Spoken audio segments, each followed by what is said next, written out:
نحمده ونصلي على رسوله الكريم اما بعد بسم اللہ الرحمن الرحیم السلام علیکم ورحمۃ اللہ وبرکاتہ۔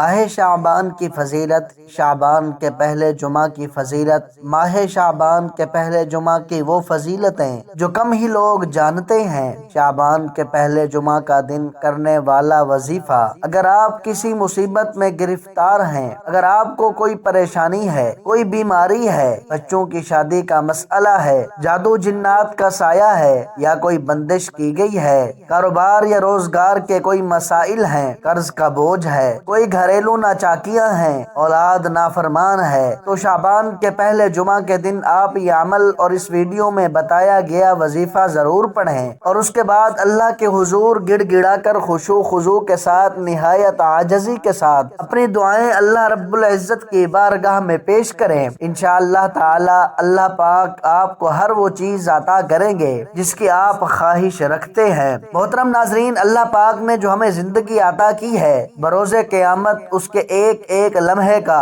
ایک ایک پل کا حساب و کتاب دینا ہوگا۔ جو کچھ کھایا ہوگا، جو کچھ پیا ہوگا، اس کا جواب دینا ہوگا۔ جو آنکھوں سے دیکھا، جو کانوں سے سنا، جو زبان سے بولا، ہاتھ سے کیا، جو پاؤں سے کیا، جو بھی اعمال ہم نے کیے، نیک یا بد، سب کا حساب ہوگا۔ ریت کے ذرے کے برابر کسی کے ساتھ زیادتی کی گئی، ریت کے ذرے کے برابر کسی نے ہمارے ساتھ زیادتی کی ہوگی، تو اس کا پورا پورا بدلہ لیا اور دیا جائے گا۔ اس لیے ہمیں اپنا ہر قدم سوچ سمجھ کر اٹھانا چاہیے کہ کوئی اللہ کی نافرمانی نہ ہونے پائے۔ محترم ناظرین، اسلامی سال کا آغاز ماہ محرم سے اور اختتام ذوالحجہ پر ہوتا ہے۔ شعبان 8واں اسلامی مہینہ ہے جو رمضان المبارک سے پہلے آتا ہے۔ اس مہینے کو اللہ جل شانہ نے بہت فضیلت عطا فرمائی ہے، جس کی عظیم وجہ تو یہ معلوم ہوتی ہے کہ اس مہینے میں ماہ رمضان کے روزوں، تراویح اور دیگر عبادات کی تیاری کا موقع ملتا ہے۔ رمضان جو اپنی برکتوں، رحمتوں اور عنایات کا موسم بہار ہے، اس کی تیاری کا ماہ شعبان سے شروع ہونا اس کی عظمت کو چار چاند لگاتا ہے۔ گویا شعبان کو رمضان کا مقدمہ کہنا چاہیے۔ ماہ شعبان عظمت والا مہینہ ہے کیونکہ رسول اللہ صلی اللہ علیہ وآلہ وسلم نے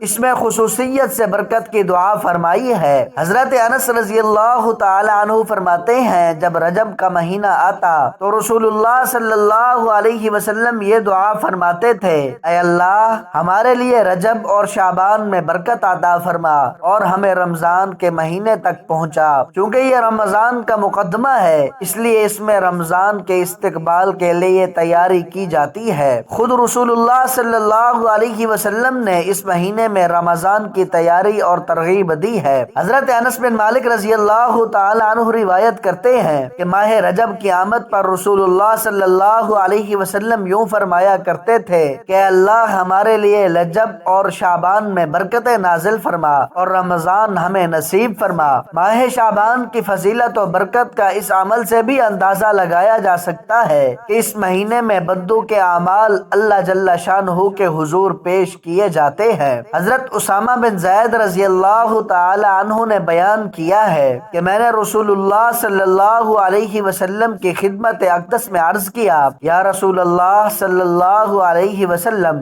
آپ کو سب مہینوں سے زیادہ شعبان المعظم کے مہینے میں روزے رکھتے دیکھتا ہوں، اس کی کیا وجہ ہے؟ آپ صلی اللہ علیہ وسلم نے فرمایا، یہ وہ مہینہ ہے جس سے لوگ غافل اور سست ہیں۔ رجب اور رمضان المبارک کے درمیان یہ وہ مہینہ ہے جس میں اعمال اللہ جل شانہ کے حضور لے لیے جاتے ہیں، لہٰذا میں چاہتا ہوں کہ میرے اعمال اس حال میں اٹھائے جائیں کہ میں روزے سے ہوں۔ محترم ناظرین، اس مہینے کے پہلے جمعے کا ایک خاص عمل بتانے جا رہا ہوں۔ اگر آپ بھی کسی مصیبت میں گرفتار ہیں، اگر آپ کو کوئی بھی پریشانی ہے، تو آپ یہ نوافل ضرور پڑھیں اور اس کے بعد اللہ کے حضور گڑ گڑا کر خشوع خضوع کے ساتھ، نہایت عاجزی کے ساتھ اپنی دعائیں پیش کریں۔ انشاءاللہ تعالی آپ کو ہر وہ چیز عطا کریں گے جس کی آپ خواہش رکھتے ہیں۔ محترم ناظرین، اس مہینہ کے پہلے جمعۃ المبارک کو نماز مغرب کے بعد نماز عشاء سے پہلے 2 رکعت نفل نماز اس طرح سے پڑھیں کہ ہر رکعت میں سورۃ الفاتحہ کے بعد 1 مرتبہ آیت الکرسی، 10 مرتبہ سورۃ اخلاص اور 1 مرتبہ سورۃ الناس پڑھیں۔ اللہ تعالی اسے ایمان کی سلامتی اور اور ترقی عطا فرمائیں گے،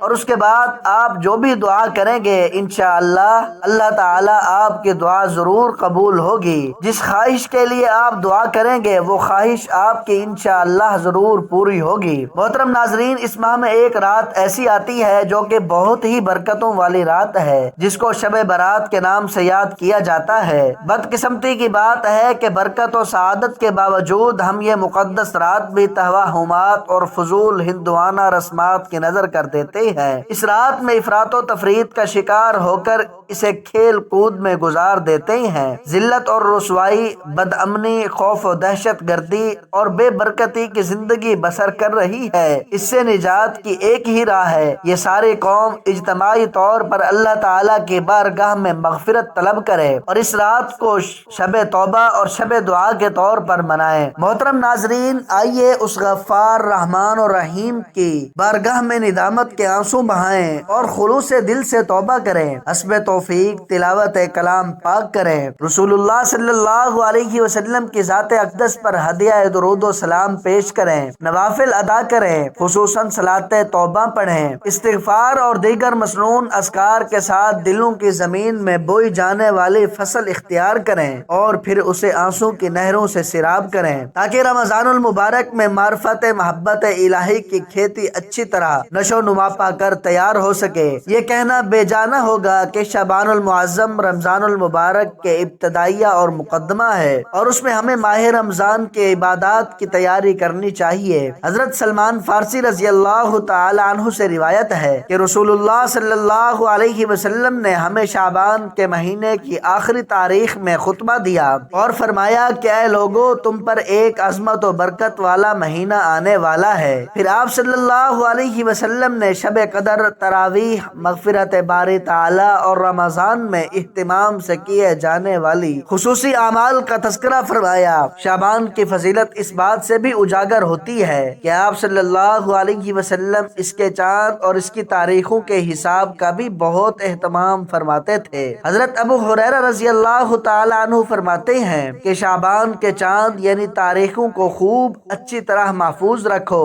تاکہ رمضان کا حساب ہو سکے۔ تاکہ رمضان کے صحیح حساب کے لیے شعبان کے چاند اور اس کی تاریخوں کو خصوصیت سے یاد رکھو۔ جب شعبان کی آخری تاریخ ہو تو رمضان کا چاند دیکھنے میں پوری کوشش کی جائے۔ آپ صلی اللہ علیہ وسلم شعبان میں کثرت سے روزے رکھا کرتے تھے، بلکہ رمضان کے بعد جس مہینے میں زیادہ روزوں کا اہتمام فرماتے وہ یہی شعبان کا مہینہ تھا۔ حضرت عائشہ صدیقہ رضی اللہ تعالی عنہا سے مروی ہے کہ آپ صلی اللہ علیہ وسلم جب روزے رکھنا شروع فرماتے تو ہم کہتے کہ اب رسول اللہ صلی اللہ علیہ وسلم روزے رکھنا ختم نہ کریں گے، اور جب کبھی آپ صلی اللہ علیہ وسلم روزے نہ رکھتے تو ہم یہ کہتے کہ اب رسول اللہ صلی اللہ علیہ وسلم روزے کبھی نہیں رکھیں گے۔ میں نے رسول اللہ صلی اللہ علیہ وسلم کو رمضان شریف کے علاوہ کسی اور مہینے کے مکمل روزے رکھتے نہیں دیکھا، اور میں نے رسول اللہ صلی اللہ علیہ وسلم کو شعبان کے علاوہ کسی اور مہینے میں کثرت سے روزے رکھتے نہیں دیکھا۔ اللہ پاک سے دعا ہے کہ اللہ پاک ہمیں شعبان کی قدر اور اس میں بہت زیادہ عبادات کرنے کی توفیق عطا فرمائے، آمین ثم آمین۔ محترم ناظرین، آج کی میری اس انفارمیشن ویڈیو کو لائک اور میرے اسلامی چینل باب روشنی کو سبسکرائب کر دیجئے۔ جزاک اللہ خیرن کثیرا۔